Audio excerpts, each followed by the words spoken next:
안녕하세요. 김용수 목사입니다. 오늘은 창세기 25장을 강론해 보겠습니다. 창세기 25장에서 아브라함이 죽고 그 자손이 어떻게 번창해 가는지를 기록하고 있습니다.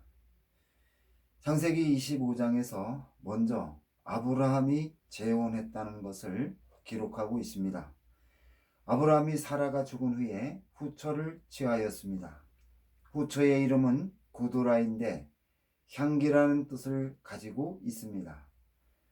아브라함과 구두라 사이에서 태어난 아들이 시므란과 욕산과 무단과 미디안과 이스박과 소하고 욕산은 스바와 드단을 낳았으며 드단의 자손은 아수르 족속과 루두시 족속과 루미 족속이며 미디안의 아들은 에바와 에벨과 하녹과 아비다와 엘디아니다 구드라의 자손이더라고 하였습니다.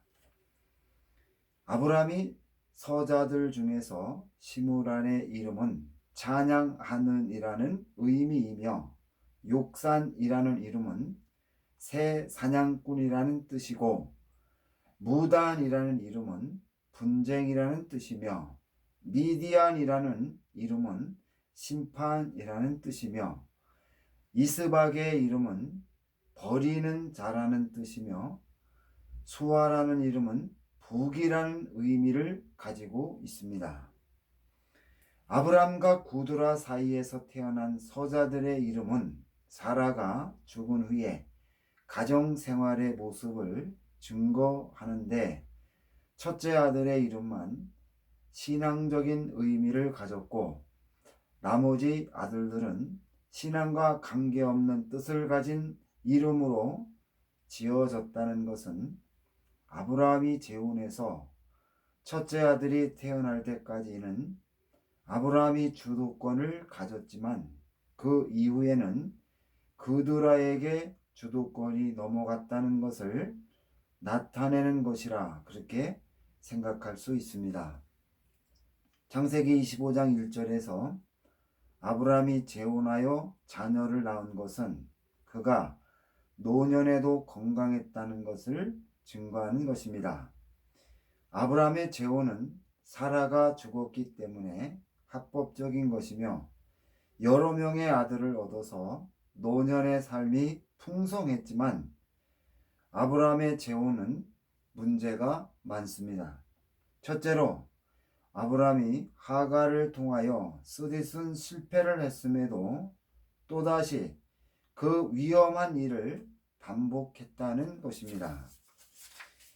그리고 아브라함은 인격과 신앙에 문제가 많은 이삭에게 더 많은 사랑과 애정을 쏟아서 이삭의 인격이 변하여 하나님의 사람으로 살아가도록 돕고 헌신하게 하는 것이 믿음을 가진 아버지의 모습이라고 생각이 됩니다.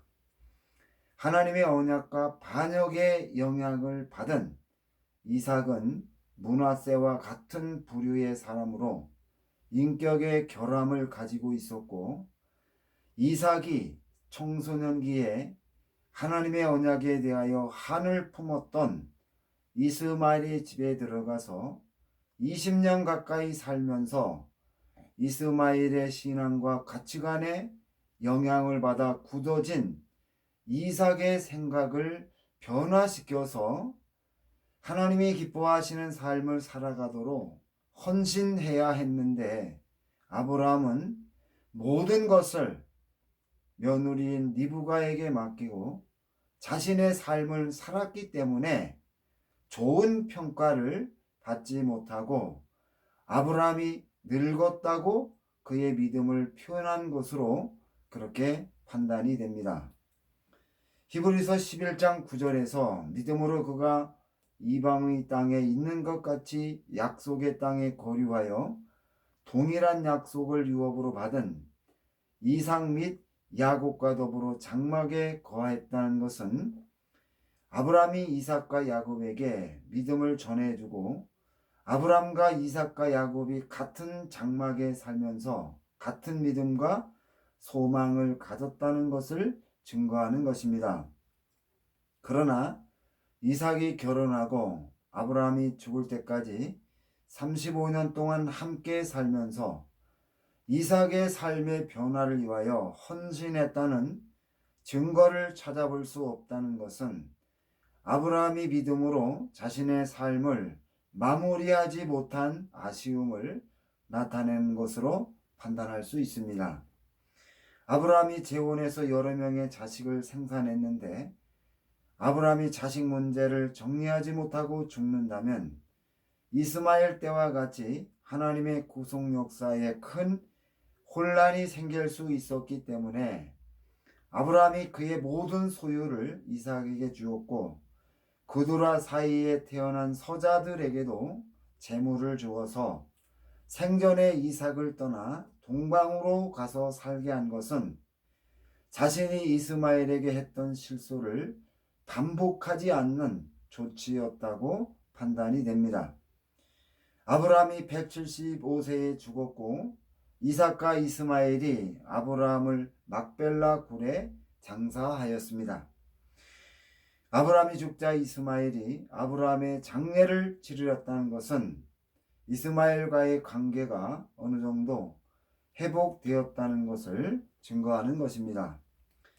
이제 성경에 기록된 아브라함의 삶을 돌아보면은 아브라함과 그의 동생은 조카와 결혼하여 가정을 꾸민 콩가루 집안이었고 하나님이 사탄과의 전쟁에서 얻은 승리로 세상 모든 사람들이 복을 받을 수 있는 길을 만들어 놓고 아브라함을 불러서 땅의 모든 족속들이 복을 받을 수 있는 복음을 전하라고 하였지만 아브라함은 하나님의 언약을 가볍게 생각하고 너무나 쉽게 깨뜨렸으며 하나님을 두려워하지 않았고 하나님이 주시겠다는 땅을 하찮게 여겼으며 하나님께 너무 인색하였고 하나님보다 롯을 더 사랑하였습니다. 그 결과 아브라함은 헷불 언약을 깨뜨림으로 멜기세덱과 예루살렘 공동체를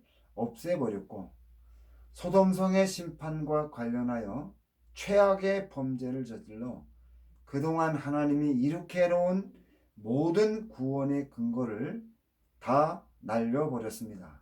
그리고 하나님의 약속대로 이삭이 태어나자 정신을 차렸지만 태어난 이삭은 많은 문제를 가지고 있었고 아브라함은 자신의 행동으로 생긴 결과를 두려워하고 다시 회복시키기 위하여 회개하고 헌신했지만 이삭과 함께하는 마지막 35년은 하나님이 기뻐하시는 삶이 되지 못했다고 하는 것을 성경이 증거했습니다.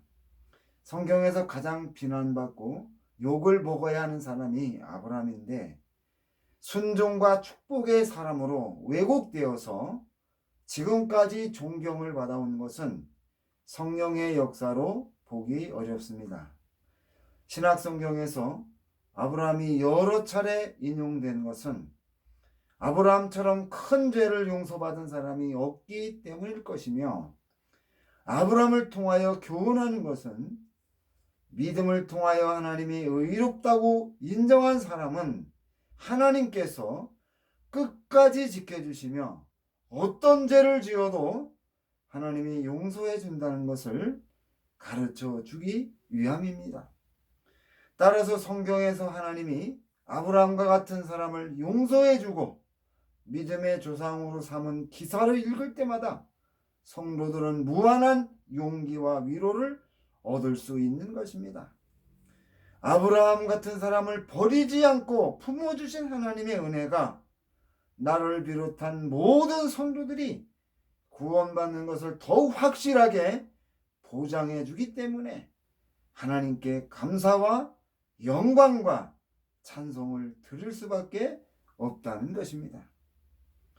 아브라함이 죽은 후에 하나님이 이삭에게 복을 주셨고 아브라함의 모든 재산을 이삭에게 주어서 거부가 된 이삭이 창세기 25장 11절에서 헤브론을 떠나 이삭이 부엘라헤로이 근처로 이사하였다고 증거하였습니다. 이러한 성경의 증거는 아브라함의 장례를 치르기 위하여 왔던 이스마엘이 이삭을 설득하여 데려간 것이라고 생각이 됩니다. 이삭이 이스마엘과 함께 살았던 부엘라헤로이로 가지 아니하고 부엘라헤로이 근처로 이주해 갔다는 것은 이삭이 아브라함에게 물려받은 재산이 많아서 부엘라헤로이에서 이스마엘과 함께 살 수 없었기 때문이라고 판단이 됩니다. 이삭이 이스마엘을 따라서 헤브론을 떠난 것은 다시 이스마엘의 영향권 아래로 들어가는 것으로 대단히 잘못된 결정이었다고 판단이 됩니다. 이제 이삭과 이스마엘에 대한 고찰을 해보겠습니다. 사라가 죽었을 때 이삭이 부엘라헤로에서 왔다는 것과 창세기 26장 12절에서 이삭이 농사를 지었다는 것은 이삭이 혼자 아브라함을 떠나 부엘라헤로이로 가서 농사를 지었다는 것을 가르쳐 주는 것이며, 이삭이 모리아 산에서 번제로 바쳐진 사건 이후에 아브라함을 떠나서 이스마엘에게 갔다고 추정할 수 있습니다. 이삭이 아브라함을 버리고 이스마엘에게 가서 농사를 지으며 함께 20년 동안 살았다는 것은 어릴 때에 둘 사이의 관계가 친밀하고 돈독하여 서로 의지하는 관계였다는 것을 나타내는 것입니다. 창세기 21장 9절에서 사라가 본즉 아브라함의 아들 애굽 여인 하갈의 아들이 이삭을 놀렸다는 것은 이삭과 이스마엘이 나이 차이가 많이 남에도 함께 놀면서 친밀하게 지낼 때에 일어난 사건임을 증거하는 것입니다. 이스마엘이 이삭을 희롱하다가 사라에게 발각되었을 때 사라는 이대로 이삭과 이스마엘이 함께 살다가 아브라함이 죽은 후에 이삭이 가나안 땅을 물려받을 때 문제가 생길 것으로 판단하였습니다. 그래서 이 문제를 아브라함에게 말하면서 이스마엘과 하갈을 내어 쫓으라고 요구하였습니다. 아브라함이 이 문제를 가지고 고심할 때 하나님이 아브라함에게 사라의 말대로 하라고 말씀해 주었습니다. 그러자 결단을 내리고 아브라함이 하갈과 이스마엘에게 떡과 물 한 가죽 부대만 주고 아침 일찍 집에서 쫓아내었습니다. 아브라함이 하갈과 이스마엘이 삶의 터전을 이루며 살아갈 수 있는 그 어떤 지원도 없이 떡과 물 한 가죽 부대만 주고 집에서 쫓아낸 것은 사라의 이간질로 아브라함이 크게 분노한 상태에서 일을 처리했다는 것을 나타내는 것입니다. 하갈과 이스마엘이 아무것도 없이 집에서 쫓겨나 살아갈 수 있는 것은 하갈 소유의 셈이 있는 부엘라헤로이 분이었을 것입니다.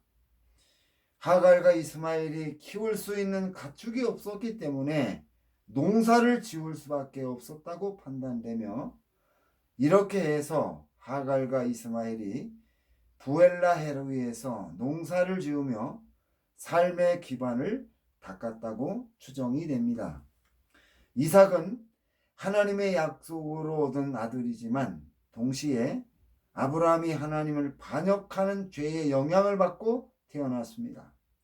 므낫세와 같은 상태의 이삭은 인격적으로 심각한 결함을 가지고 있었습니다.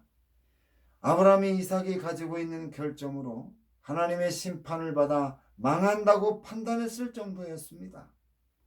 이 문제를 위하여 기도해 오던 중 하나님이 이삭을 모리아 산으로 가서 번제를 드리라고 하였습니다. 아브라함이 이삭을 데리고 모리아 산으로 가 단을 쌓아놓고 이삭을 설득하여 번제물이 된 이삭을 나무 위에 올려놓고 죽이려 할 때에 하나님이 아브라함의 행동을 제지시켰습니다. 그리고 수풀에 걸려있는 수양을 끌어다가 이삭을 대신하여 번제를 드렸습니다.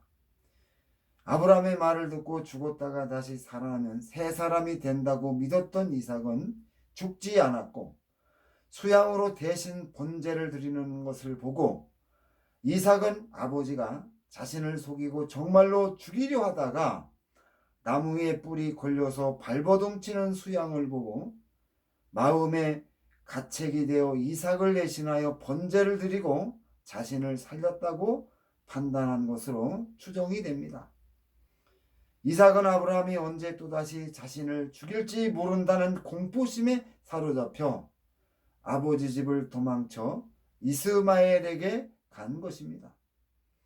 어릴 때부터 사랑에 지극한 그 사랑을 받고 보살핌을 받으며 키웠던 이삭이 사라를 떠나 도망쳤다는 것은 이삭이 가졌던 공포심이 대단히 컸다는 것을 가르쳐 주는 것입니다. 이렇게 해서 이삭이 이스마엘에게 가서 함께 농사를 지으며 살게 되었기 때문에 이삭이 농부가 된 것으로 그렇게 판단할 수 있습니다.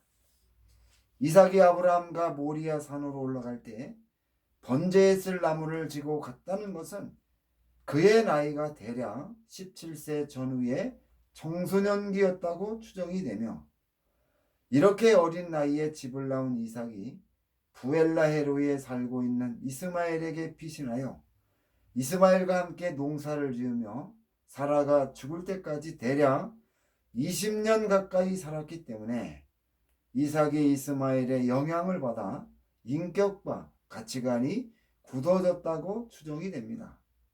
교회에서 전통적으로 이삭이 아브라함의 말에 순종하여 번제물이 되었다는 사건을 근거로 이삭을 예수님의 모형이라고 해석하는데, 이삭은 절대로 예수님의 모형이 될 수 없으며 되어서도 안 될 것입니다.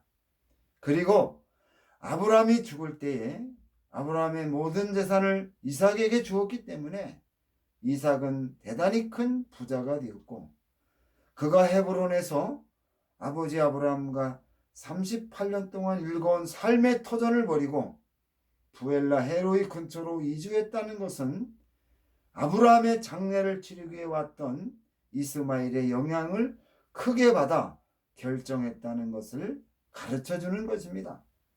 아마도 이때까지 이스마엘이 결혼을 하지 않고 외롭게 살고 있었기 때문에 이삭이 이스마엘의 의견을 받아들였다고 생각이 됩니다.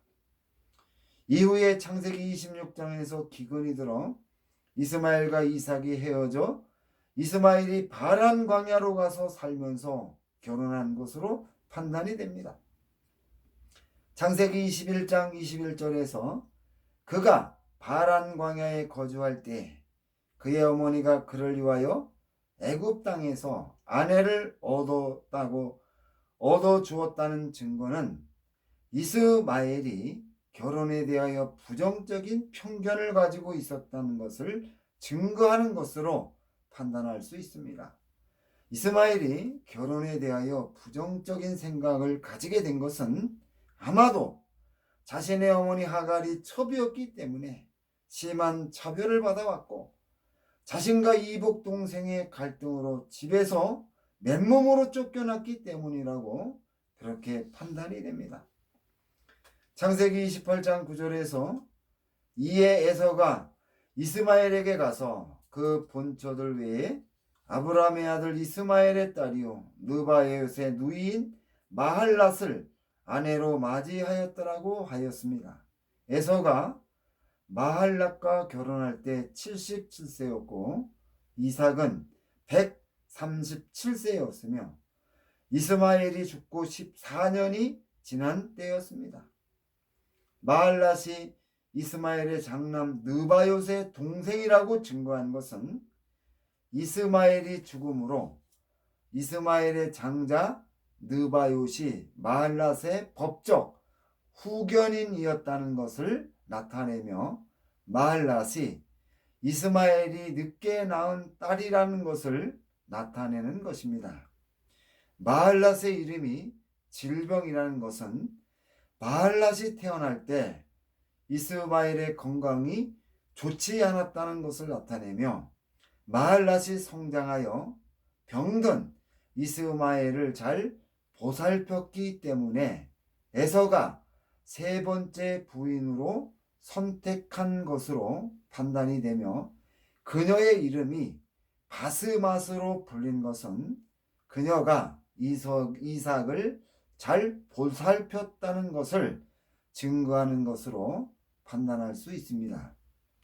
사라의 여종 애굽 사람 하갈이 아브라함에게서 이스마엘을 낳았는데 그의 자손도 번창하였습니다. 이스마엘의 장자는 느바요시요, 그 다음은 게달과 맙부엘과 밉삼과 미스마와 두마와 마사와 하답과 데마와 여들과 나비스와 게드마니, 이들이 이스마엘의 아들이라고 하였습니다. 그 아들들의 이름은 촌과 보락대로 된 이름이며 그 족속대로는 12방백이었습니다. 이스마엘은 137세에 죽었습니다. 그 자손은 하윌라에서부터 아수르로 통하는 애굽 앞 술까지 이르러 그 모든 형제의 맞은편에 거하였습니다. 이스마엘 자손이 번창해서 12방백을 이룬다는 하나님의 약속이 성취되었고, 그 형제의 맞은편에 거하게 된다는 말씀도 그대로 성취되었음을 성경이 증거하였습니다. 이제 이삭에게서 야곱과 에서가 태어난 사건을 살펴보겠습니다. 이삭이 40세에 리브가와 결혼했는데 자녀가 생기지 않았습니다.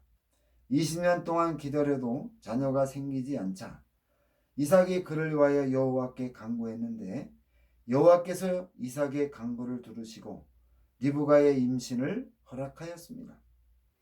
리브가가 쌍둥이를 잉태하였는데 두 생명이 엄마의 태 속에서 서로 싸우는 일이 생겼습니다.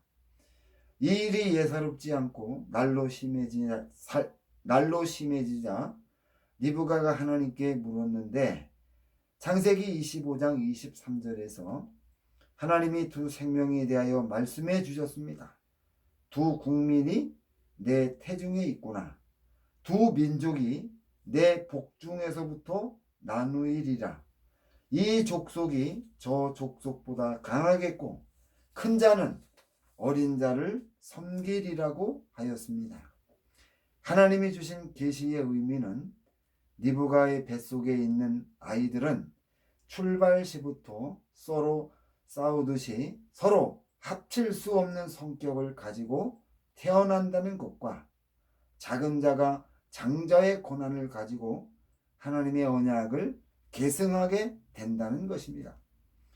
리브가가 아이를 낳았는데 먼저 나온 자는 붉고 전신이 갓옷 같아서 에서라고 이름을 지었습니다.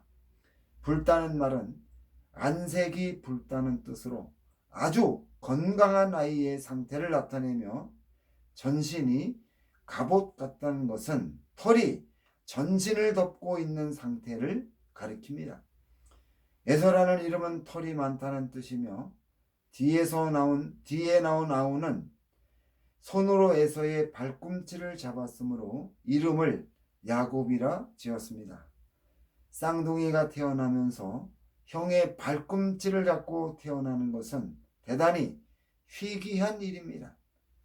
발꿈치를 잡았다는 것은 경쟁하는데 정당하지 못한 방법을 쓰는 것이며 야곱의 이름도 발꿈치를 잡는다는 뜻입니다.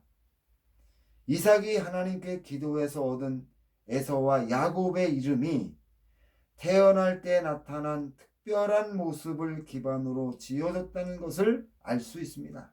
그러나 에서와 야곱은 이삭이 리브와 결혼해서 20년에 얻은 귀한 아들이며 특별히 하나님께 기도해서 얻은 아들임에도 하나님께 감사와 찬양의 의미가 포함되지 않았다는 것은 이삭의 믿음이 문제가 많다는 것을 나타내는 것입니다. 두 아들이 장성하여 에서는 익숙한 사냥꾼 인구로 들사람이 되었고 야곱은 종용한 사람 인구로 장막에 거하였습니다.